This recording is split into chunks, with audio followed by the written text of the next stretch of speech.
I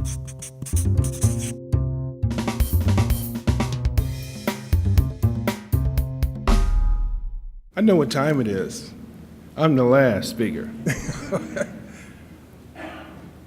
Big idea, celebrating nerds.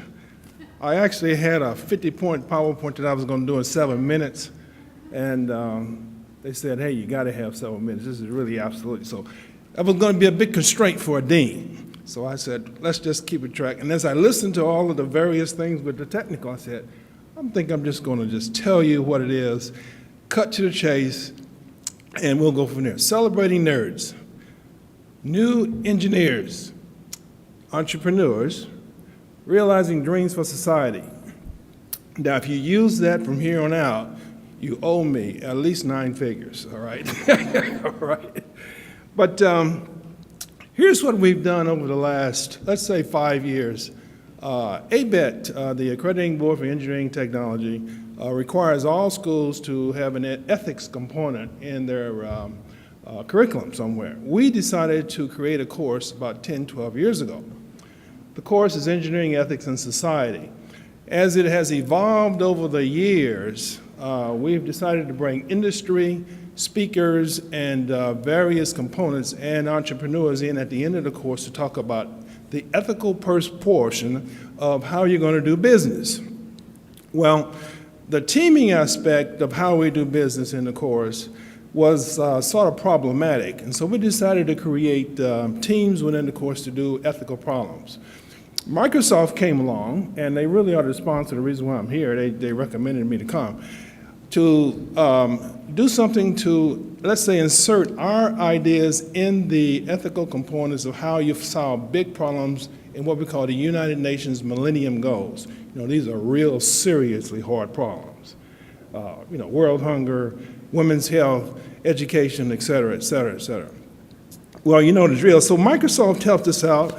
They threw out something they call smartphones.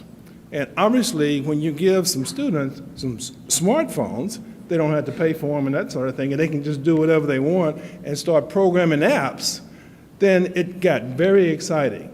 The course is now up to, I'd say, 50 or so students. This last year, we had 17 teams. Well, year before, Microsoft actually picked 2 of the teams and then went to the finals. Those teams now are creating, let's say, some sort of entrepreneurial kind of things, and they can actually do stuff. So Microsoft rewards the teams by actually giving them money and that sort of thing.